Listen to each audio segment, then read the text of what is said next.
see. So with that, we are going to be talking today about the jobs for Jax.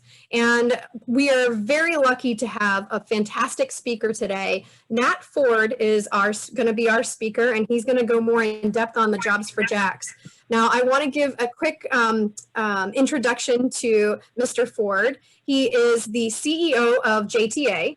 He's the past chair of the American Public Transportation Association. His distinguished career spans nearly 4 decades, including his tenure as CEO of the San Francisco Municipal Transportation Agency and the Metropolitan Atlanta Rapid Transit Authority. He was awarded the American Public Transportation Association's Outstanding Public Transportation Manager for 2020, congrats, and has received numerous awards for his transformational programs and initiatives, including the White House Champion of Change. Very cool. He was named Ultimate CEO by the Jacksonville Business Journal. He was inducted into the First Coast Business Hall of Fame and was honored with the 2019 Thought Leader Award by the Eno Center of Transportation. Under Ford's leadership, the JTA was recognized as the winner of the 2016 American Public Transportation Association's Outstanding Public Transportation System Achievement Award. Big thumbs up. That's amazing. Thank you so much for all you're doing. And with that, I am going to turn it over to you, Mr. Ford. And I believe that I am going to make, where are you, David? I'm going to make David I'm going to switch over. Just give me 1 second, everybody.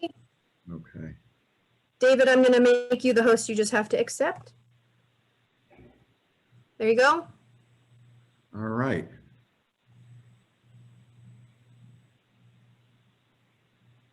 Okay, David, I think we're ready to go. So I'm going to just go ahead and jump in so we have as much time as possible for Q&A.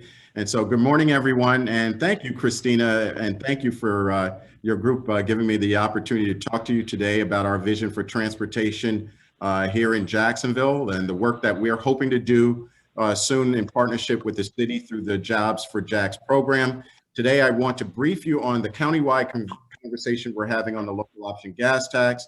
There's more than 70 projects to improve our roads and transportation infrastructure here in Jacksonville, along with our plans to begin what we call the ultimate urban circulator. And a lot of this has ebbed and flowed over the last couple of weeks, but I'm going to give you the latest update as it relates to this initiative. Just by way of background, I joined the Jacksonville Transportation Authority in 2012.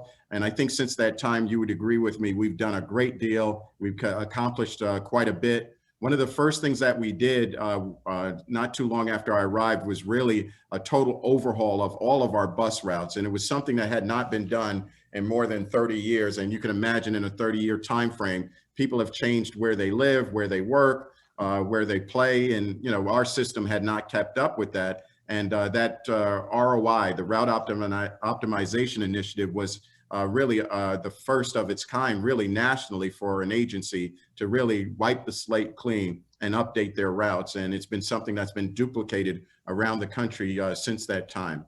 Also, since that time, we've built the largest bus rapid transit network in the Southeast at nearly 58 miles. It's called the First Coast Flyer. I think you've seen the buses with the flying fish on the side. That is a premium service with high frequencies, really upgraded bus stops and real-time passenger information. And as a fact, just for your information purposes, all of our buses are actually Wi-Fi enabled. So you can actually link to the internet on our buses. The final route, the Orange Line, will open this fall, connecting Orange Park to the downtown Jacksonville Regional Transportation Center, where that's the background behind me. And I think you can see it in one of the photos in the slide. We've converted nearly half of our bus fleet to cleaner compressed natural gas buses.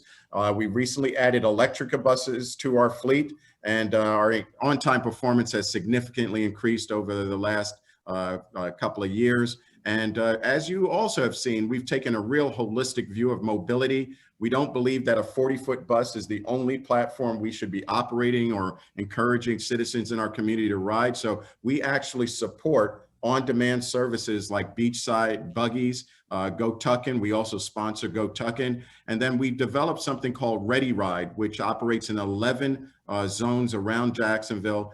This is an on-demand, door-to-door service that operates in communities, much smaller vehicle, much more tailored towards the needs of those particular communities that really don't support the need for a 40-foot bus in one of our major bus routes. In addition to our bus routes and transportation services, many of you may be aware that we're Expressway Authority. That's our origins dating back to the 1950s. And if you look at our portfolio, Dames Point Bridge, JTB, many of the major highways since the 50s that were built in our community was built by the JTA. And that really leads us to some of the conversation we're having today. And one that I think is very similar to a conversation we had back in 2013 and 2014. And back then we were meeting with former City Council President Bill Gulliford and the City Council to extend the local option gas tax at that time to really deal with the leftover list of projects that were promised from the Better Jacksonville plan and some other road projects that the city desperately needed to fund. We've made substantial progress completing major projects along Gervin Road, Kernan Boulevard, along with some other improvements along the county. Some of them that I'm most proud of are related to sidewalks. We've built over 20 miles of new sidewalk infrastructure, clearly creating a much safer place for families in the neighborhoods throughout our town. I never liked the moniker that we've had as being unsafe for pedestrians at a national level. And so without even being asked, as the JTA, we just immediately tried to lean in by really focusing on a great deal of sidewalk infrastructure, shared use paths, like in the Kernan Boulevard area, where we added that to the Kernan Road project. We have 6 projects left under JTA Mobility's work program. 3 are under active construction right now, and then we have 3 that will break ground later this year. So we're starting to wind down that 2013 commitment with the last local option gas tax extension. That work was possible because our city came together to support this much needed investment through the local option gas tax. For those who are not familiar, the LOGT has been used in Jacksonville since 1983. It's a user fee funded through fuel purchases. So anyone driving through Duval County who fills up their tank at a gas station actually are helping us maintain our infrastructure. State law restricts these funds for only road and transportation projects or road and transportation affiliated projects. And up until the year 2000, the city received all 6 pennies of that local option gas tax. At that time, we negotiated with the city that allowed the JTA, in exchange for our half-cent sales tax, we did a swap. The city took the half-cent sales tax that the JTA had it as a dedicated revenue source, and then we took over the 6 cents in local option gas tax. And this was a part of the arrangement related to the Better Jacksonville plan. Then in 2014, we regrouped with City Council President Gulliford, agreed to a new extension that would take us from 2016 to 2036. That agreement, that new agreement gave the JTA 5 cents and the city 1 cent. With that funding, the JTA took on the road projects, as I mentioned earlier, literally 24 road projects. And then we also took responsibility for the St. Johns River Ferry.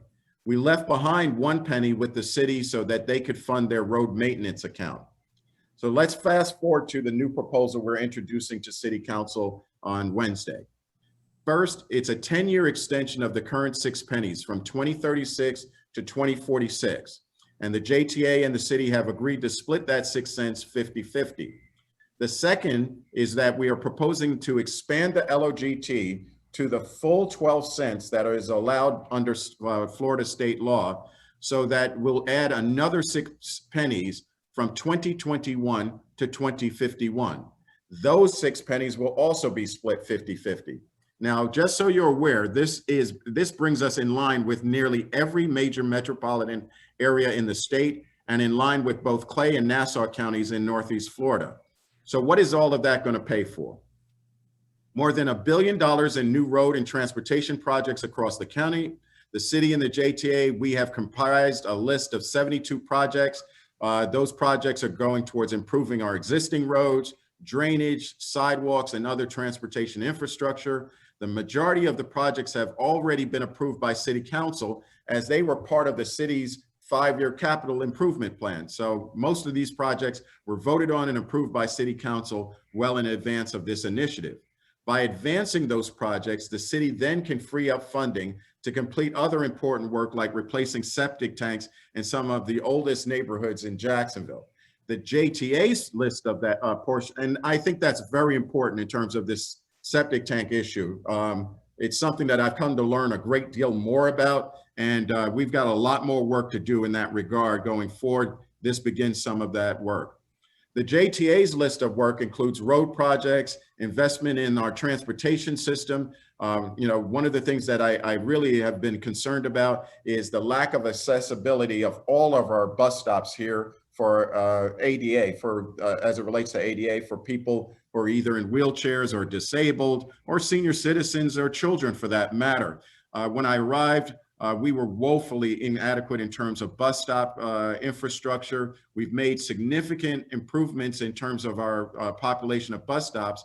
However, we've got about 800 more to complete. We also have funding to study commuter rail from St. Augustine to Jacksonville in our plan, connecting downtown of St. Augustine with the Jacksonville Regional Transportation Center in La Villa, housed in the city of Jacksonville.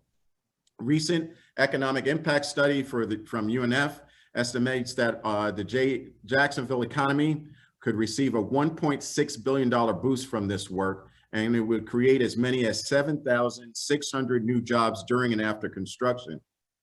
Also on our list includes the purchase of a second St. Johns River ferry. That'll allow us to keep the service open 365 days a year and help us really keep up with the growing demand. Recently, many of you are aware, we had to close the ferry for 10 weeks to perform routine maintenance, and that's maintenance that's required every 2 to 3 years by the Coast Guard. It's important and it's very safety critical work, but it's a major disruption for the more than 450,000 passengers who use the ferry every year, and they use it to really cut their commute times in half. I mean, it's a significant addition to their commute travels, their actual emissions, if they have to actually drive the longer loop using the Dames Point Bridge to get on either side of the river.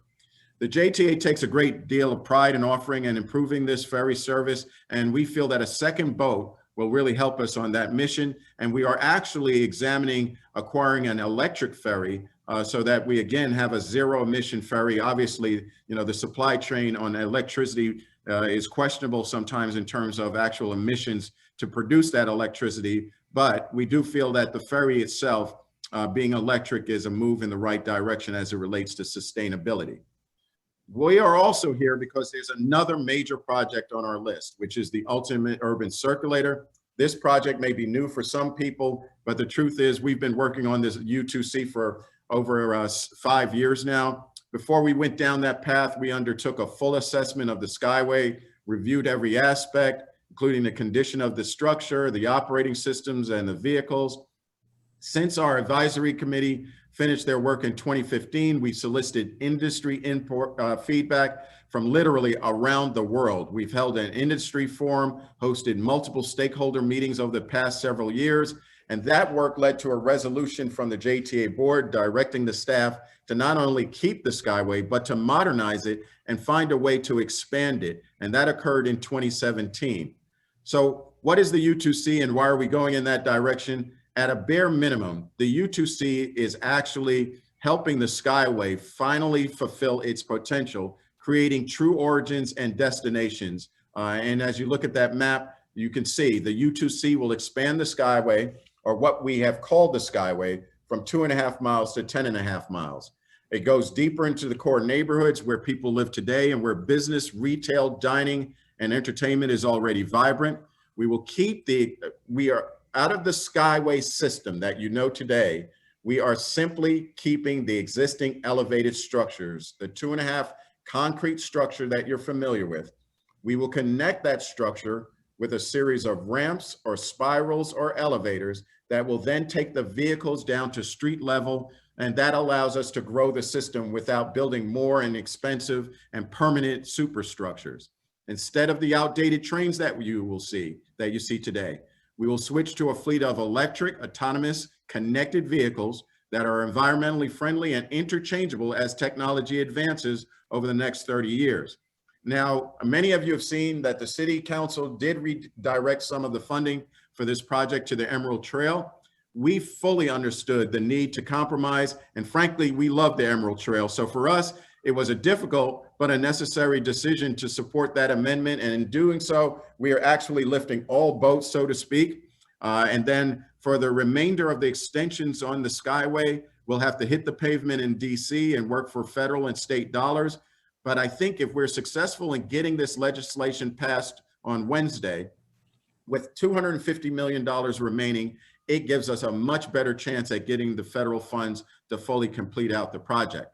Our work has already begun with phase one, the Bay Street Innovation Corridor, which will see autonomous vehicles along Bay Street, connecting our current central station of the Skyway to the sports and entertainment district. That work is already underway. This project represents a 3-mile at-grade section. It is fully funded. It is separate from the current LOGT proposal. More importantly, it lays the foundation for those neighborhood extensions in the later phases. And Bay Street, clearly, it will put us on the map as it relates to Jacksonville. We will be joining cities across Europe and Asia. Many of these types of shuttles have already been deployed in these communities around the globe. But for Jacksonville, this is a monumental accomplishment. Bay Street has already gained national acclaim, and it's got this full support of the U.S. Department of Transportation. We were the first and only public transportation agency in the country to receive and execute a $12.5 million build grant for an AV project. And in fact, if you look at the photo there, you can see the former USDOT secretary. She was here in Jacksonville and actually hand delivered the check to us in 2019. And in her remarks, she pointed to the Skyway and said that our project was one of the most innovative ideas to repurpose an aging infrastructure in her history working in the federal government. Our work with autonomous vehicles goes beyond what we're proposing with the U2C.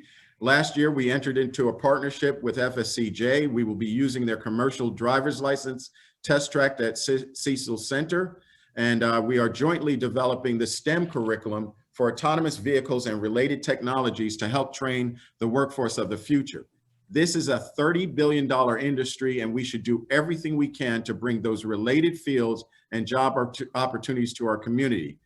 Just think about the opportunity that this is going to present to our children and our grandchildren who will start their work with this AV technology related to public transportation, but be able to pivot into other careers that are working in the areas of artificial intelligence, machine learning, and robotics. Last year, we had an opportunity to demonstrate our command of this technology with the Mayo Clinic. We helped them transport COVID-19 test specimens with our autonomous vehicles. Other than a central command center bus, we actually moved more than 30,000 test samples from their test sites to their labs with no operators on board in mixed traffic with zero safety issues or incidents. This is the first and only time this has been done in the United States. We received a significant amount of international coverage, and it is the reason, frankly, that Jacksonville is considered a leader in this industry. So the big question we get, why are we doing this and why now? We are 6 years into the design of this project, and during that time, literally $1 billion worth of construction has taken place within the existing footprint of the current Skyway, and there's another $1 billion proposed. We're receiving the second highest migration from other cities and states as a result of the pandemic, and year over year, we will continue to grow until 2045. So the best in transportation planning doesn't occur when traffic congestion is already in place. And another point I'd like to make, it's not a question of if autonomous and electric vehicles are coming, it's when. The U2C is right in the middle of that connection, and it's our future. I know you've got a lot of questions, so I want to encourage you to visit a few websites we've set up so you could do your own research. The first is jobsforjax.net, jobsforjax.net, where you can review all of the projects, get answers to your frequently asked questions, and view the independent economic impact study. And then please head over to u2cjax.com, where we have created a very robust repository of all of the work, the studies, the meetings, and information we've gathered, not only for the past few years, but dating back to 1976. And then also, please go to the Downtown Investment Authority website. There you will see the pipeline of projects that they have underway and also plan for the future as it relates to downtown Jacksonville. So I took up a lot of your time, but thank you again for your attention. And I'm available for any questions you may have. And thank you for the opportunity to talk with you. Excellent. Thank you very much for all of that information. I'm sure we do have some questions, so I'm going to open it up. Feel free to type your message into the chat or wave your hand in the video if you would like to ask a question, or even unmute your microphone, and I'll start calling on people. Who wants to ask the first question?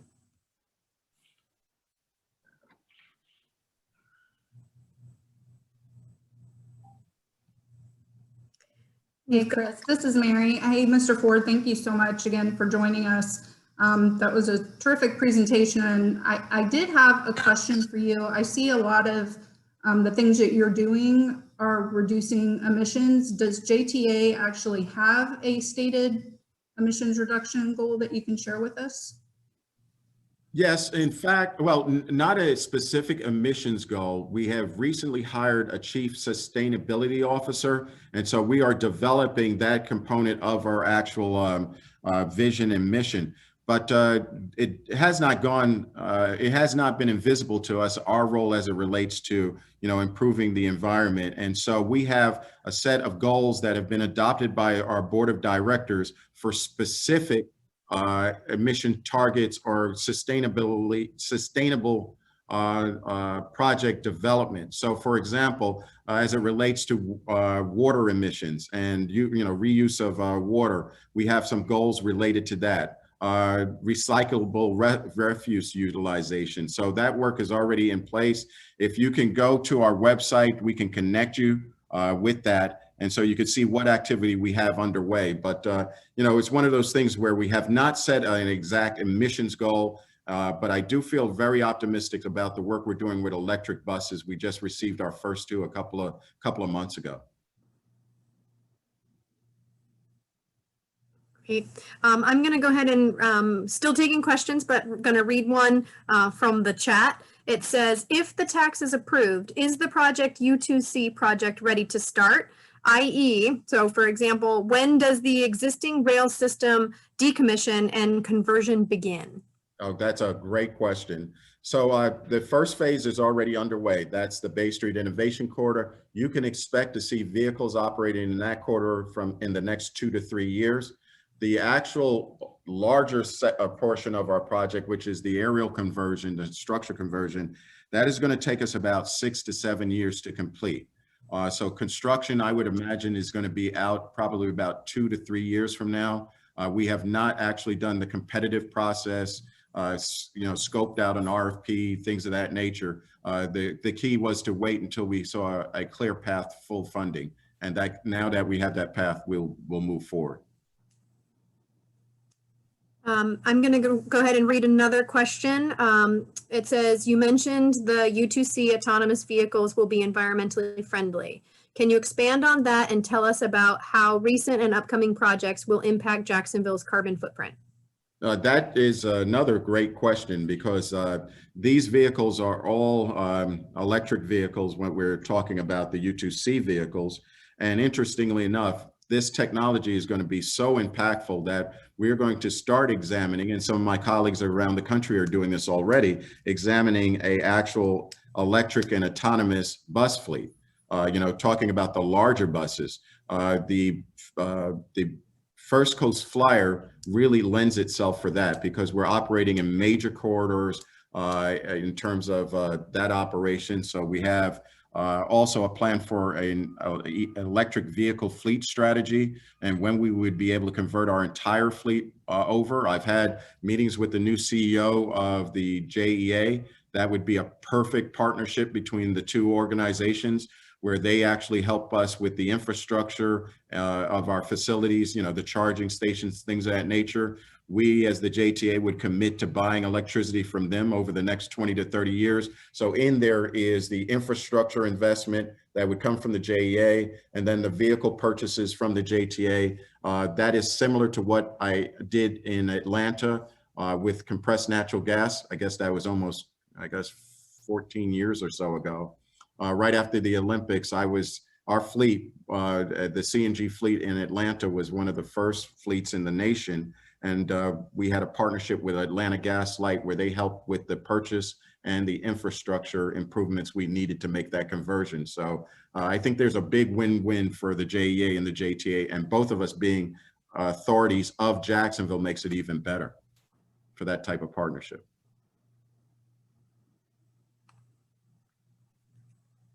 Excellent. I think, Paul, it looks like you're trying to ask a question. I don't think, I can't hear him. Does anybody else hear him? Can't hear you. Can you type can you type it in the chat box, or maybe your volume is off?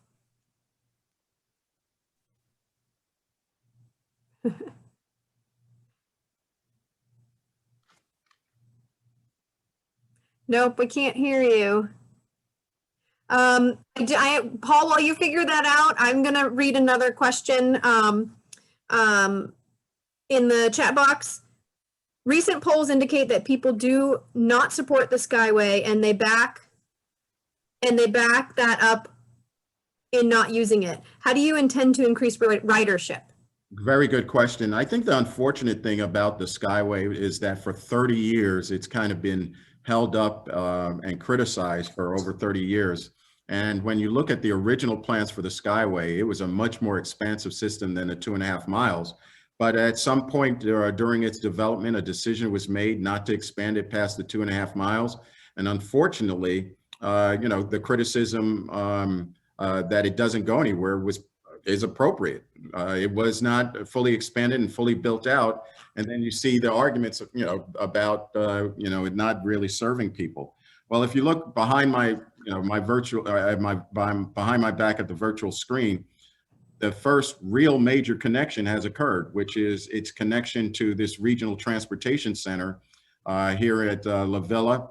Right adjacent to it behind the building is Megabus and the Greyhound facility.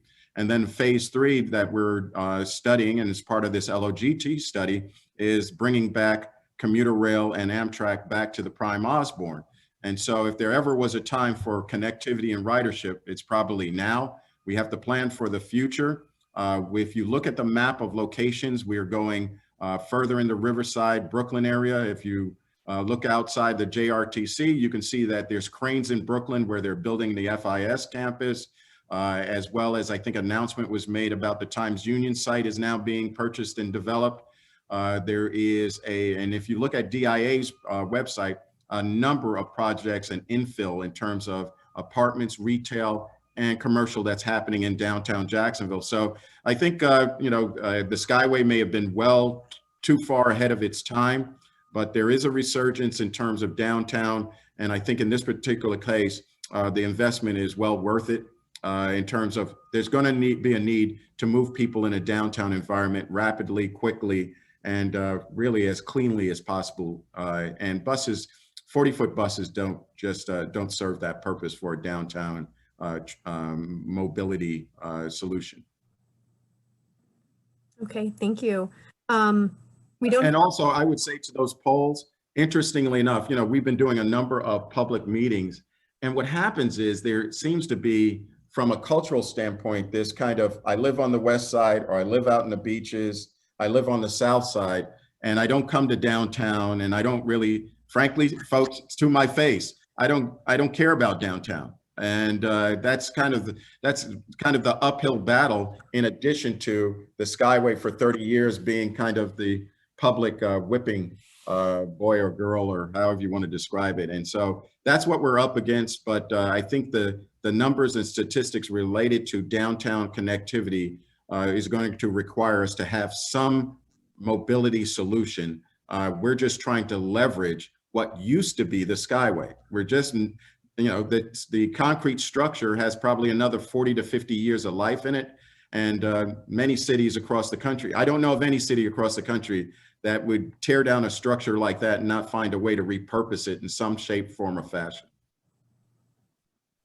Excellent. We are at our 30-minute mark, but we have another question. As long, I know, Mr. Ford, you've got a very busy 2 days ahead of you. If you don't mind staying, if we have any questions after that, just for a minute or so, I'll read this one quickly.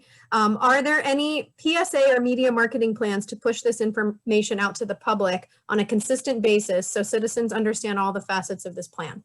Well, I'm going to take a punt on this one, and I'm going to send it over to David Cotton.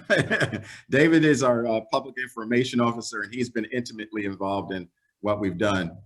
David? Absolutely. Thank you, Mr. Ford. And so what we have done, at least through this local option gas tax, and even before this process started, we've been pushing out a lot of this stuff on social media. And yes, there is a greater marketing plan after we get through this LOGT legislative process.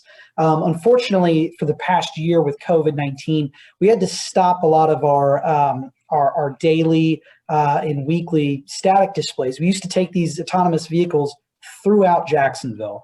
And unfortunately, with COVID, we had to kind of stop that. But that's picking up more steam as we go. You'll see them at James Weldon Johnson Park for events. You'll see them at things like Jazz Fest.